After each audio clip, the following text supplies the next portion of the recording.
time, we don't have to pay.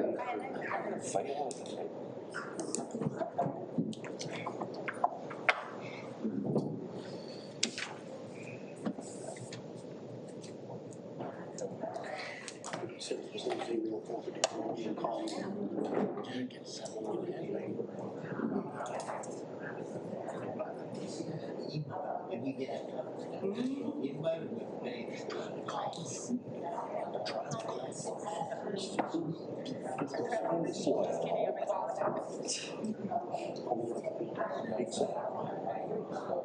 Now I feel guilty now that you explained.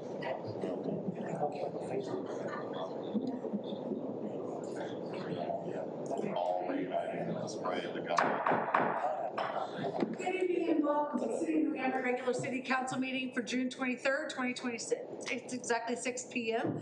I'd like to call this meeting to order, and we have a full quorum. Ms. Bevan, I'd also like to address real quickly that we have a temporary system for those that are viewing.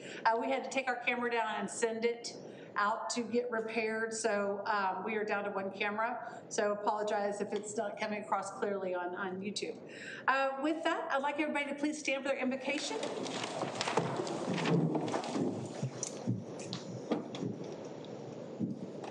Heavenly Father, we thank you for this day, and this is the day that you made. We rejoice and glad in it. Father, we thank you that you help us do our best for the city of Montgomery. We say our city prospers, Father, we have good success. And we thank you, Lord, for blessing the works of our hands. Help us, Father, in these endeavors, Father, to do what's right in your sight. And we thank you for that in Jesus' name. Amen. Amen. I pledge allegiance to the United States flag. I pledge allegiance to the flag of the United States of America and to the republic for which it stands, one nation, under God, indivisible, with liberty and justice for all. Now the Texas flag. Honor the Texas flag. I pledge allegiance to thee, Texas, one state, under God, one indivisible. Take your phones and make sure that they are on silent mode.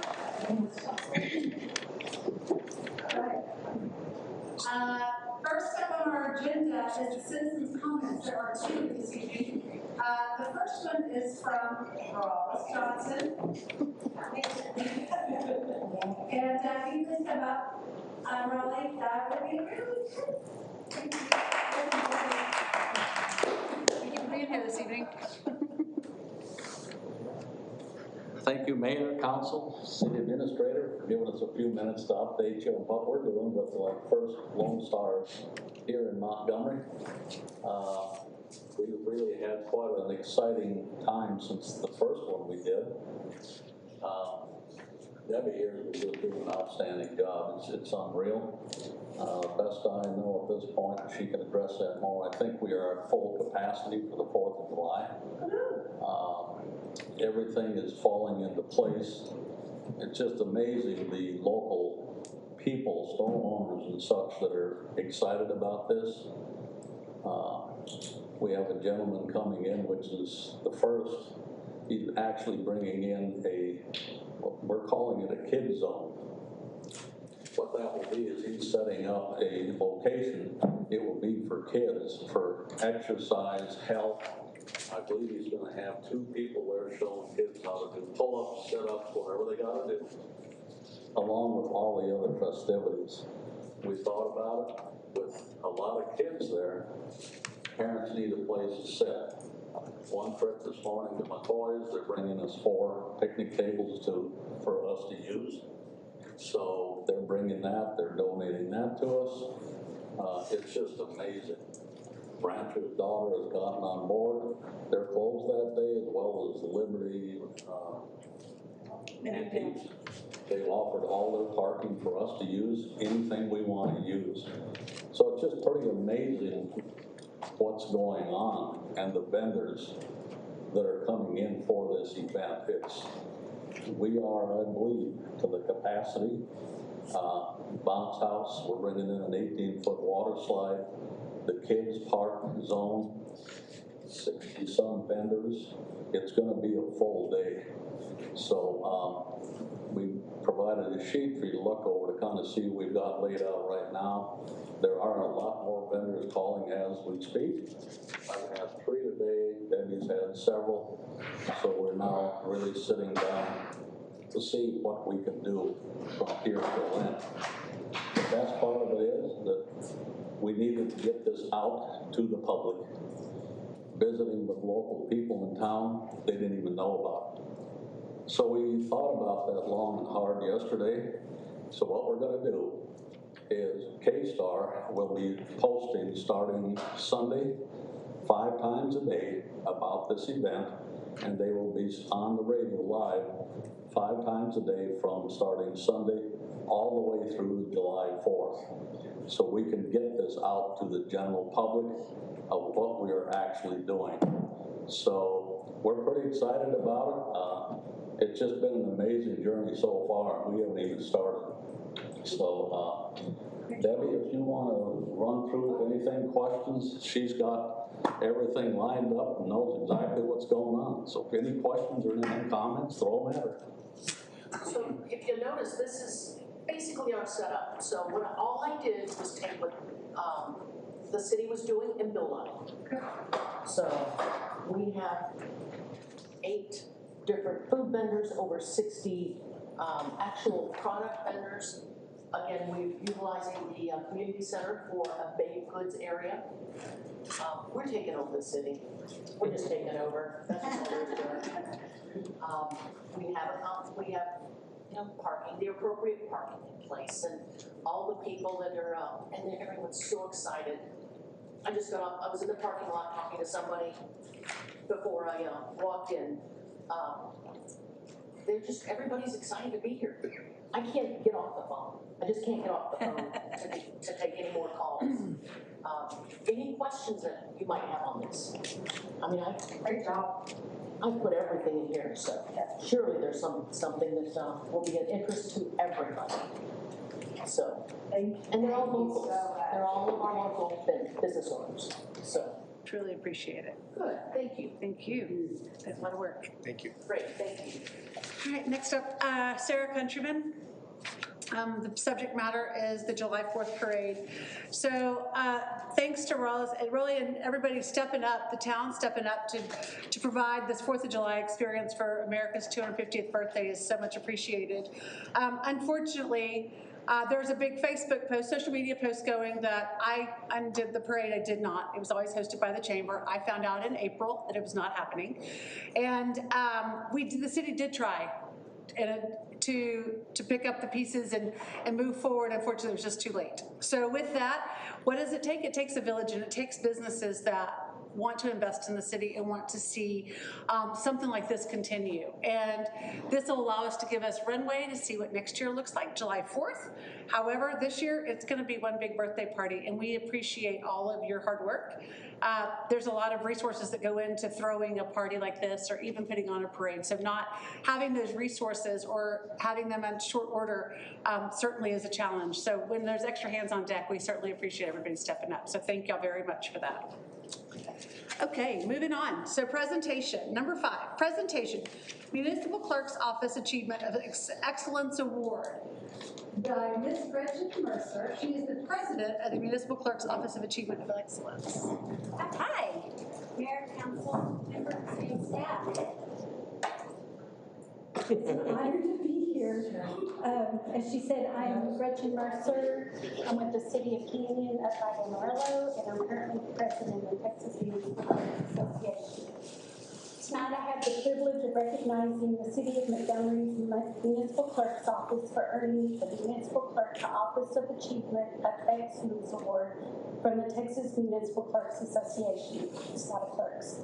This prestigious statewide award recognizes the clerk, the city secretary's offices that demonstrate excellence in areas such as records management, government transparency, elections administration, professional development, and compliance with state and local laws. The City of Montgomery is one of 42 cities out of 1,500 across the state that has received this award, so it's a really big honor. A special congratulations goes to your Administrative Services Director and City Secretary, Ruby Beaven. Her outstanding leadership, professionalism, dedication to public service, and commitment to excellence has helped ensure that your city maintains the highest standards of transparency, accountability, and service to your residents. On behalf of the Texas Municipal Clerks Association, congratulations to Ruby, her Deputy City Secretary, Diane Titus, and she said she has this amazing intern, Cody Roach. Yay!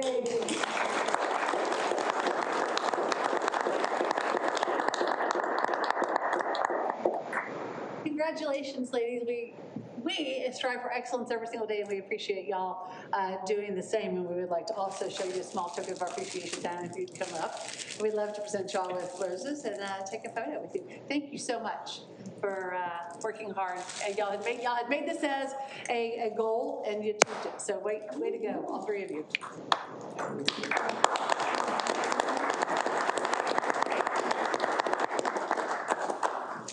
Come on, Stan. Come on, Stan. You here, Stan? Thanks. Thanks, y'all. Congratulations.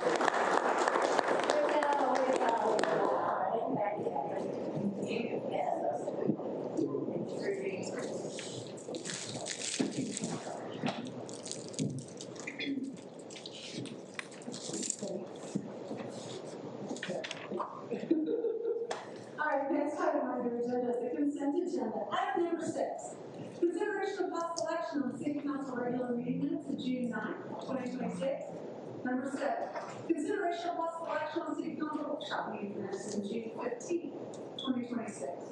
8, consideration of possible action on resolution calling for a public hearing on an application by Wells Fargo for a special use permit for a financial institution for the driveway lane on property legally described at Corner John, Track 2-B, acres 1.188. Consideration of possible, number 9, consideration of possible action on resolution calling for a public hearing on an application by Plagens, Charlotte Spot LLC for a special use permit to allow an existing indoor children's play business and proposed expansion at 15363 Summit Park Drive, Suite 203. And number 10, consideration of possible action authorizing the mayor to sign the agreement authorizing placement of improvements within right-of-way of Lone Star Parkway, City of Montgomery Wayfinding Signs. Council, you can take these individually or cumulatively. What is your pleasure? I would like to pull number 10. All right, Ms. Lehman, pulling number 10. So on the table is 6 through 9. Make a motion to accept agenda item 6 and 9. Motion by Mr. Donaldson, second by Mr. Olson, that we accept items number 6 through 9. All those in favor of accepting items 6 through 9 on the consent agenda, say aye. Aye. Those opposed say nay. The ayes have it, the motion carries, and we'll accept every item on the consent agenda 6 through 9. Item number 10 on the consent agenda.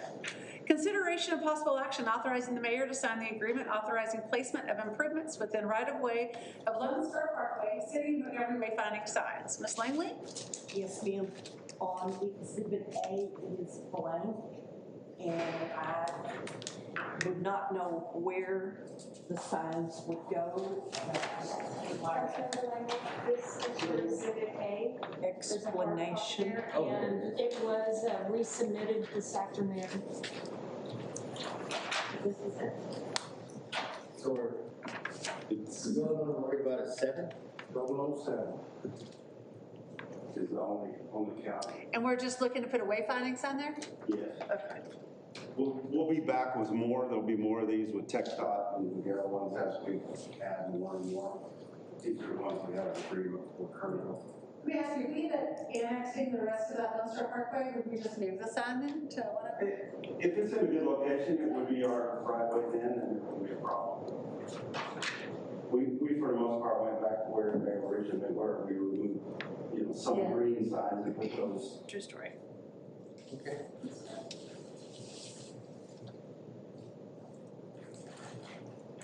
You can speak if you want, Kimberly.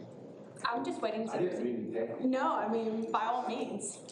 I was just waiting to see if there's any more questions. This is essentially just to allow the mayor to sign a letter that is going to go to the county for placing one of the signs in their right of way.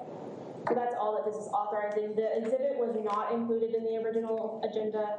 Unfortunately, we just got it in yesterday and we didn't want to hold 2 more weeks before receiving the final map. But that's what this is for. I think, since we brought it up, I think Brett made it clear to me that we're doing this every time we have a sign that's in the right of way. Yeah, there'll be multiple as we continue to add, because some of these wayfinding signs are gonna be the ones pointing to the different things. These are just the entry signs that are, you know, to say Montgomery. So, yeah, there's gonna be a process. I think will TxDOT come all at once? The approval from TxDOT, I think it'll be in one. We just Agreement, emailed right? we just emailed text the information. But I think it'll be a single agreement from them, not multiple. It's not actually an agreement. They just want us to submit documentation that says this is where it's going, this is how it's constructed, because they saw our preliminary plans and they were good with it, and then they just wanted the final plans.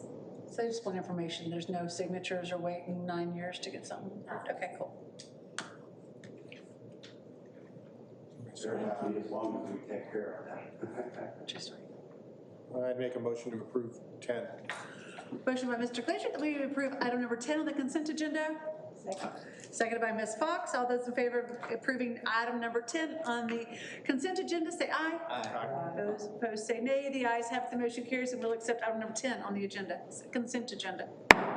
Regular agenda. Item number 11, consideration of possible action on an agreement for construction of roadway project Old Plantersville Road by between Montgomery County, Texas and the city of Montgomery, Texas, and Montgomery County Municipal Utility District number 215. So this is the tri-party agreement for the construction, or I guess refurbishment of Old Plantersville Road. Everything looks fine. The city is going to get a recorded instrument to receive the ownership over the road, because previously the county didn't have a deed or an easement, so there was nothing in the property records that showed their restricted rights. Now, when we have that transfer when all the construction's done, the city will have ownership, it will be recorded, and then during the 1-year warranty period, that will be the city's responsibility. Cool. I make a motion to accept item number 11 as presented. Motion by Mr. Olson, we accept item number 11 as presented. Seconded by Mr. Donaldson. This motion is debatable, amendable, requires majority vote. It's open for discussion. All those in favor of accepting item number 11 as presented, say aye. Aye. Those opposed say nay. The ayes have it, the motion carries, and we'll accept item number 11 as presented. Number 12 on your agenda. Consideration of possible action regarding approval of a memorandum of ground lease agreement between the city of Montgomery and Communications Tower Group 1 LLC for use of city-owned property located at 14751 Liberty Street, Montgomery, Texas, and authorize the city administrator to execute the document. So this is the memorandum of the ground lease agreement. It's item number 13. It's CTG putting the cells out there. Everything looks fine. If you remember back, the man came and spoke to you, and we're just finally getting to it now. I'll make a motion to accept agenda item number 12 as presented. Sorry. How are they getting in and out? Are they putting in that drive like they discussed with? We're still kind of working on that. There'll be a special use permit and some processes to get this completed. Kelly's kind of working on that, but yes, there's going to be some. Because the map shows they're gonna come in further. Not through the water plant. Right. It'll be around it, yeah. Like the city goes in. Okay.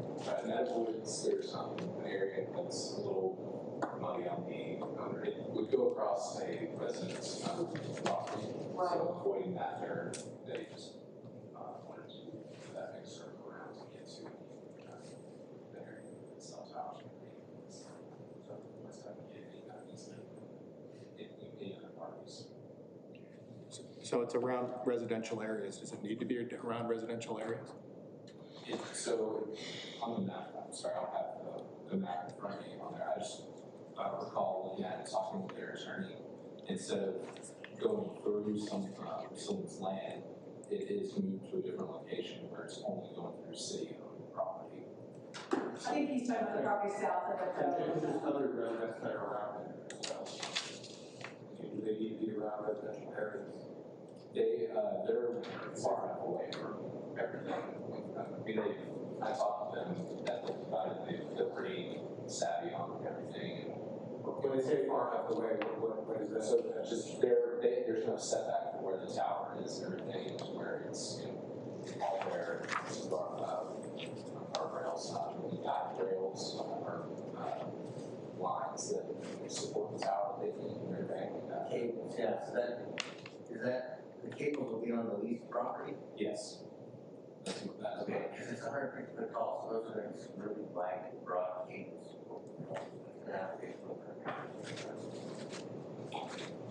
Is the location for the tower before the sewer plant or after the sewer plant? Clay? Do you?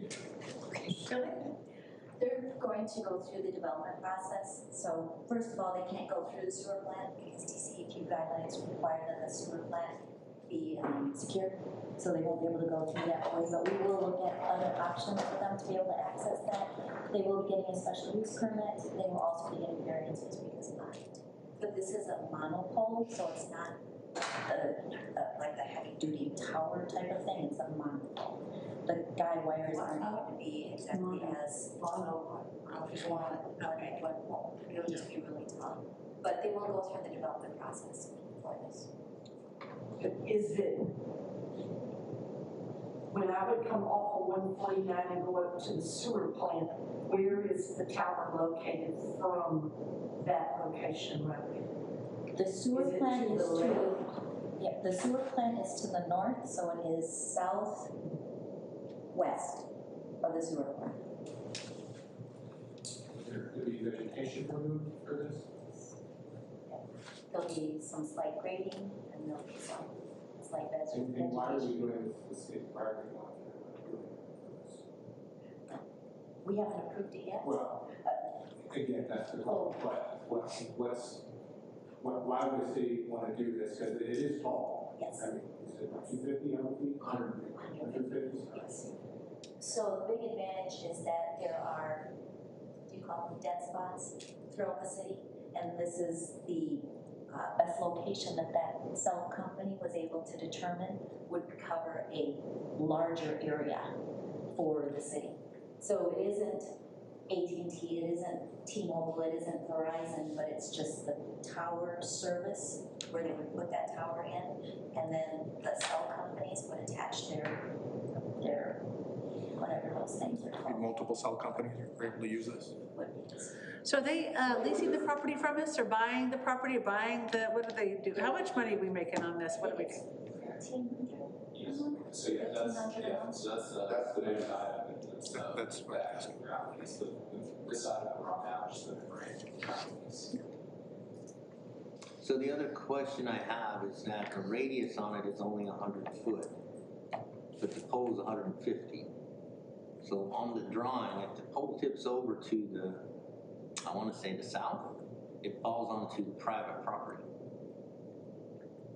And that's why we're going through the development process, and then you'll be seeing the variance request at some point. Take a look at that. And that's my issue with the variance requests, why we just adhere to the rules we have now.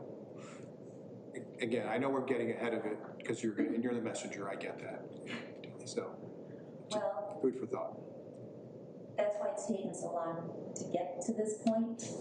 First, they wanted to see that they could get the lease agreement, that the city would be open to the lease agreement before they start investing on the details of the plans and how they're going to submit them.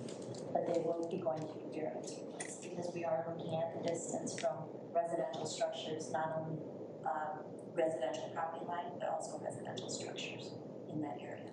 And they're aware. They are. adverse health problems with these towers? There's varying opinions out there. I'm not a health person, so I don't know. There are some groups that say that there are, and other groups that say that there haven't been any proven side effects. I don't know what you would call them, but I'm not sure. If you want that addressed as a part of maybe the special use permit, that would be the time that you would make a comment, a condition on a special use permit, or even ask the question. I could ask for them to come back again and give another presentation. So curious why, so since there's residential on the south end and there's nothing on the north end, why couldn't they just go on the north end? There's a creek right there. You Yeah, start I know, but they can build it up high. Well, you start getting into that floodplain area, Yeah, I know. when you start putting in more, dirt. I would like to see them move it 50 foot to the north though, so that if it does tip over, it doesn't fall on the private property. We could definitely look at that. I haven't seen any formal plans. The plans that we see there are the only plans that I've been able to go by so far. But we will take a look at every angle that we can. You know, and as far as asking them about the health implications, I mean, I know, obviously, if they're coming, they're gonna say there's none. Whether there isn't, it's not the argument. They're obviously gonna say, no, there's no proof. But I just wonder why they're so close to residential. That's the only dead zone. You know, do they have secondary option if this doesn't work out to help? It would be out of the city, yes. It would be just out of the city, probably north on Woodland. Does that fix their problem? Their dead thoughts? Not completely. So is this considered like a micro tower? You could consider it that. Again, it's just a monopole. The best example is on Walden. They had put up a monopole there, and you know, Walden is heavily populated and heavy residential area. You could see it right off of Walden Road. It's on the east side of Walden Road as you drive in. I can see your picture. The good thing is, or bad thing is, whatever that word is, it's in the county and there's not a lot of people Ask questions? living around pulse, whatever. We get a water tower built, you're gonna have a lot more requests. They love those things. I mean, it's a good source of revenue, you know. Yeah, at least I just wanna move it, I wanna move it 50 foot to the north. For any reason it falls over, I mean, it's 150 foot tall, the 6 foot light can fall on top of it, so it's 156 foot tall, it's gonna get hit by light. And it's probably reasonable, I mean, in the development agreement, I mean, that's the point to question these kind of things. If they were denied the lease, I guess that stopped them there, they would just move on with whatever they're doing. So this is where they're.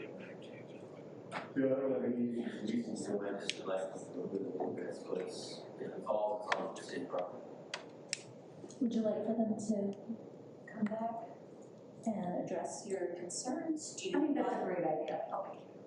Y'all think that's a good idea? Would you like a development agreement and escrow agreement first in place? Or just? Well, I think it would be part of the development agreement where they put it, so we wouldn't want it in place unless we agreed on where they're gonna put it. Well, the development agreement would just bring them closer to an escrow agreement where our engineers and legal staff also get the. Development application. Development application. Okay, it's an agreement, we can vote on it, so. All right, application, yeah, sure, we can do The that. application. On this map,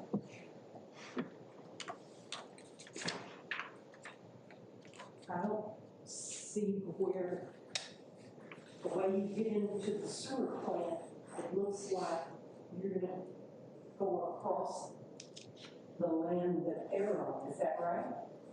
Yeah, that easement is a little bit in question. Part of it is school property, or we don't know. Exactly. Which access point are you looking at? Up here, and we come in this way, too. So we're gonna come in Part of that road. this road and we go here. Is that close to you, Jeff? Do you want to? Is it close to you? Ma'am, Do you want me to, I don't know which access point you're looking at. There's the new access point that they're proposing along the floodplain, right, just north of Mr. Easley's property. right, So right. that would be the new access point that would go, It would come, come up and across where the water treatment plant is. right, Yes, and then curve around and go to the cell tower. But again, you can't go through the water treatment plant to get to the cell tower.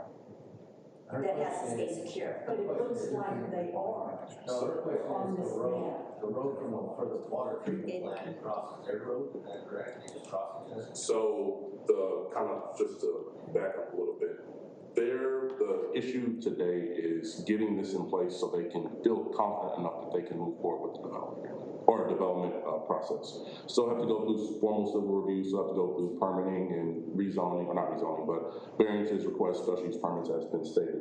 The layout that they have in place right now is, I think, contingent upon a couple things. One, the access drive that they have on the north side of the city property is proposed. It's also being proposed with the phase 1 improvements for Town Creek Wastewater Treatment Plant that HAF is designing. So they're thinking of accessing it via that route. 2 points being made on being able to access that legally, that has yet to be determined. This is just a layout that has, again, not been reviewed, is not, as I understand it, not binding by any means. We still have to go through the formal process of review and approval for access to it.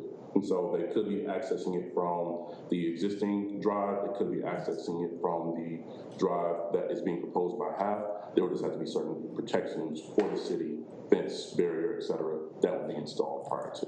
And so this, again, I wouldn't consider this exhibit binding. This is primarily showing you what the portion that's being leased is. We still have to work through access and how to actually get to it.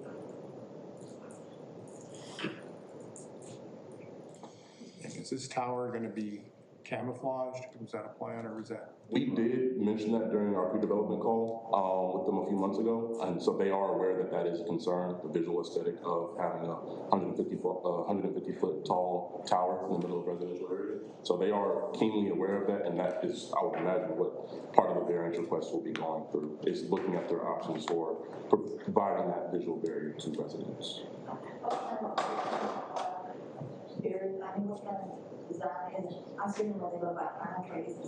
So that's one of the options that we gave them. There are a couple in Conroe that follow that same metric. It's just whether or not they move forward with that or something else being proposed.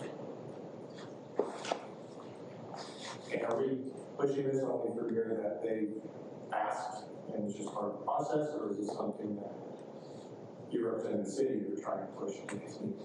If I remember conversations of the presentation, it was just more so getting an idea of, is this something that the city would look for? Right. There hasn't been a formal recommendation from staff or engineering or legal, one way or the other.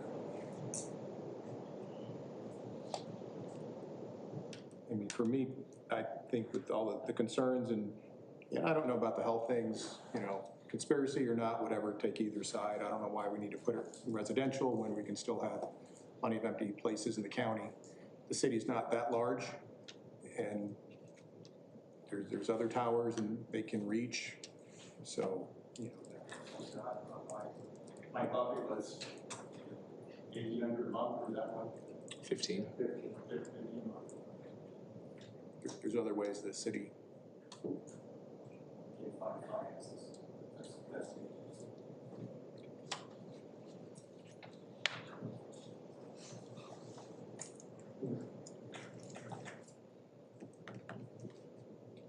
I mean, with that said, I'll go ahead and put it, I make a motion to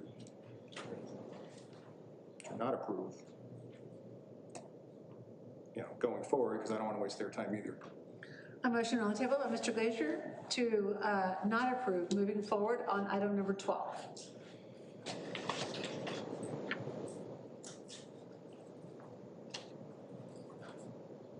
So with the dead zones, do we know how many dead zones we have? How much dead zone we have? He kind of showed us a graph when he was here, you know, what actually originally came, but I don't know exactly now. Again, I can ask him to come back and update the graph, but he did have a map that showed the circles and the areas where service was spotty. I can look for that again. Have we heard anything, did the residents around it, they're aware? No. Okay, they're, well, Other than the meetings It's just that we've been had here. tossed. This is really the first. yeah, so I would like to hear from them. There's one residential property specifically. Because I think they have 10 acres to the south. Direct south. I'd really like to hear from them, they're the neighbor. So are we wanting to deny it, or we want to table it? Well, there is a motion on the table to deny it. No, I can change it to table. I bring a public forum. So the motion is on, so I'll do an amendment on But that. he said to take it off, okay, so you're gonna just read that. I'll just do amendment to table. To win? I don't know, when can we get the citizens that are gonna be affected and people that we can ask questions? First meeting in July. Is that reasonable to You get them back? probably want us to send out notification, give them at least, 15 or 30 days. Second meeting in July.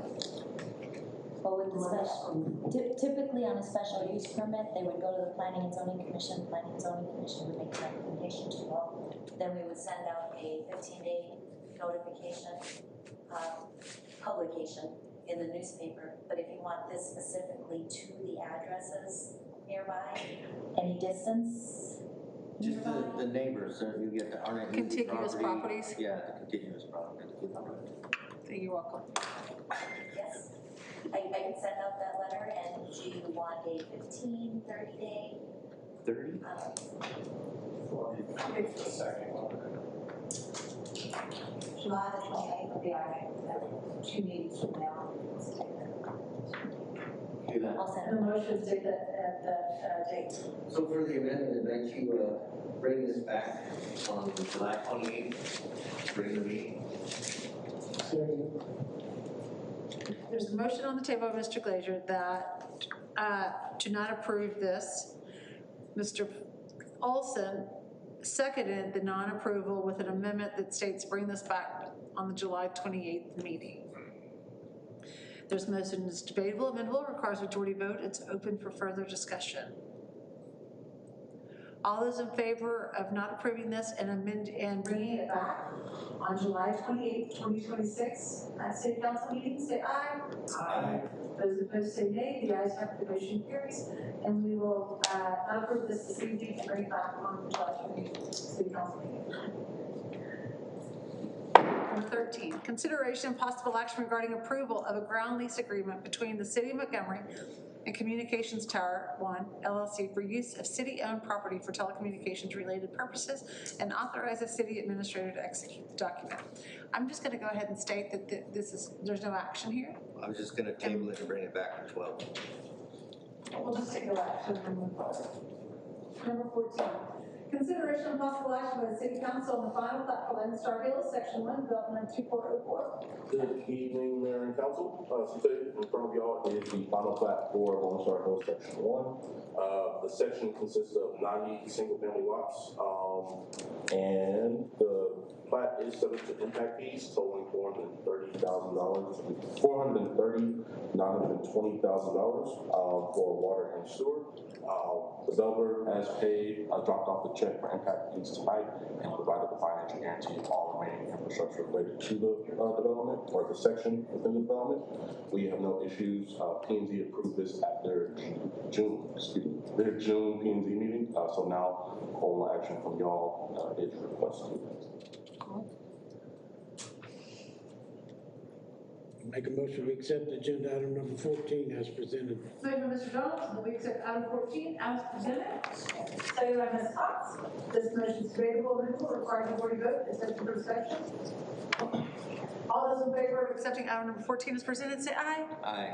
Those opposed say nay. The ayes have it, the motion carries, and we'll accept item number 14 as presented.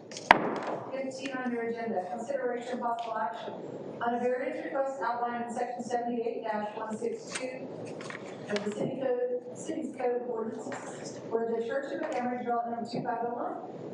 Good evening again. So tonight in front of y'all is a variance request for the Church of Montgomery. The specifics of this variance request regard the visual barrier that is required for vegetative setbacks abutting single-family residential. And so I would like to point y'all to their layout located on page 114 of y'all's packet. So show what they're intending to do with the property. But again, on the west side, left side of your exhibit is the Buffalo Springs subdivision. So that is the visual barrier that they would have to maintain.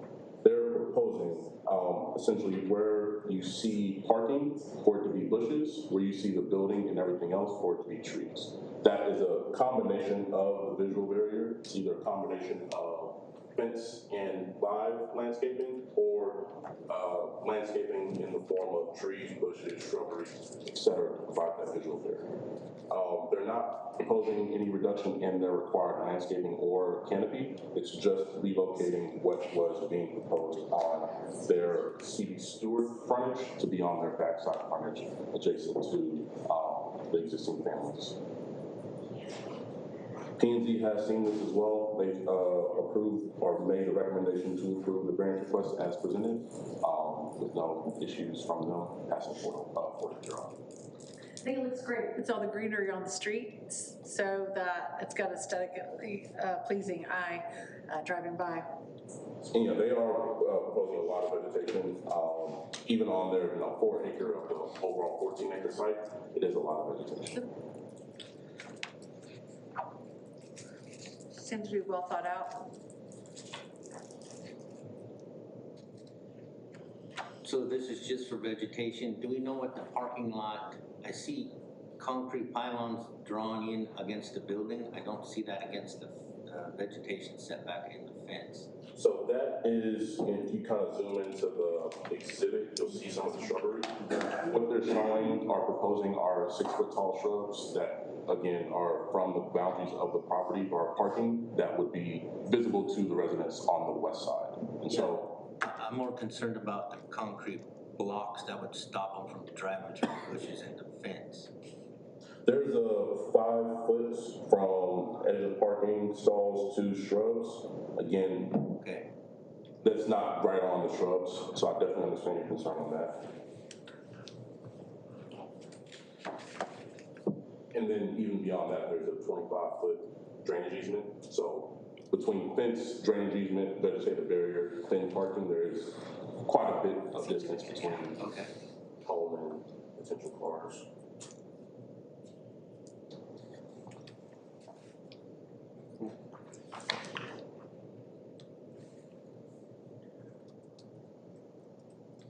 All right. Isn't that 15? Make a motion to accept item 15 as presented. Motion by Mr. Olson that we accept item 15 as presented. Seconded by Ms. Langley. This motion is debatable, amendable, requires majority vote. It's open for further discussion. All those in favor of accepting item number 15 as presented, say aye. Aye. Those opposed say nay. The ayes have it, the motion carries, and we'll accept item number 15 as presented. We will be pulling item 16 off the agenda, so the next item is number 17. Consideration of possible action on formally ending the 1-year warranty period and releasing the maintenance bond On the MISD Waterline Extension project. Good evening again. So as a reminder, this project was for the extension of public water line related to the MISC CTE building located on Parkway. If y'all remember, as a part of their agreement, they were required to extend water line, 12-inch water line from the end of subdivision Town Creek Crossing along their backside and then up along their frontage along Lone Star Parkway. This allows us to reduce the amount of scope that would be required for a future water line extension that would ultimately be crossing the creek and closing loops located at Onstar Parkway, Ples Morgan, and 149. As a reminder, this was a part of the agreement. Total funds spent by the city were $75,000. That has since been funded and paid for. The project entered into the one-year warranty back on June 2nd of 2025. Now it's coming full circle on the maintenance items. Fewer outlined, a little slip, replacing the concrete down boxes where concrete damaged them. All have since been corrected and addressed. But both verified by SWJ and the city public works office. How are those busted? So essentially when you come in with your linear work, people and other contractors come in after and effectively damage our infrastructure. Yeah. It happens a lot more often than we would like, but this is the opportunity that we have for them to be addressed.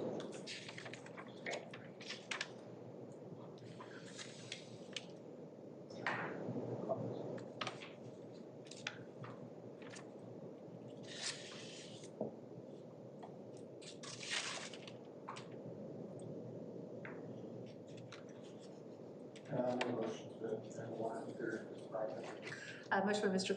Glazer that we end the warranty period for the MISD Waterline Extension project. Seconded by Ms. Langley. This motion is debatable, amendable, requires majority vote. It's open for discussion. All those in favor of formally ending the one-year warranty period for the maintenance bond on the MISD Waterline Extension project, say aye. Aye. Those opposed say nay. The ayes have it, the motion carries, and we will end the one-year warranty period on maintenance bond on the MISD Waterline Extension project. Number 18. Consideration of possible action on formally ending the one-year warranty period and releasing the maintenance bond on the Old Plantersville Waterline Extension project. Evening again, very similar to the last item. This is just related to the Barley Redbird Meadows development. And so as a part of their development, they were required to extend public water line, 12-inch water line along their frontage of Old Plantersville, and then ultimately tying into the existing 12-inch water line on 105, and then right in front of here for the city hall. The project has obviously since been concluded and entered into the one-year warranty on July 21st, 2025. We held our inspection on May 12th, 2026, and noted deficiencies at that time as shown on the punch list. They have since been addressed and completed. Make a motion, we accept agenda item number 18 as presented. Motion by Mr. Donaldson that we accept item number 18 as presented. Second by Ms. Fox. All those in favor of accepting number 18 as presented, say aye. Aye. Those opposed say nay. The ayes have it, the motion carries. We'll accept number 18 as presented. Closing agenda, council inquiry. Council.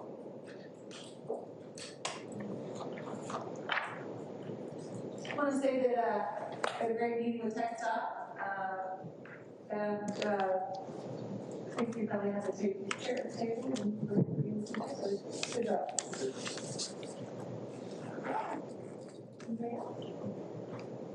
All right. Next item on the agenda 20, items to consider replacement on future agendas. I do have something that for council inquiry. Back up. So there was a lawsuit that was filed against the city, and it came out last week on Friday. Everything was denied by the Supreme Court. So good news for the city. Previously. What date did he have to file? Till July 6th. All right, nothing else for future agendas? Then I'll entertain a motion to adjourn. I make a motion to adjourn. It is 6:47. Motion by Mr. Olson, second by Ms. Fox. All those in favor of adjourning say aye. Aye. Those opposed say nay. The ayes have it. The motion carries. We will adjourn 6:47.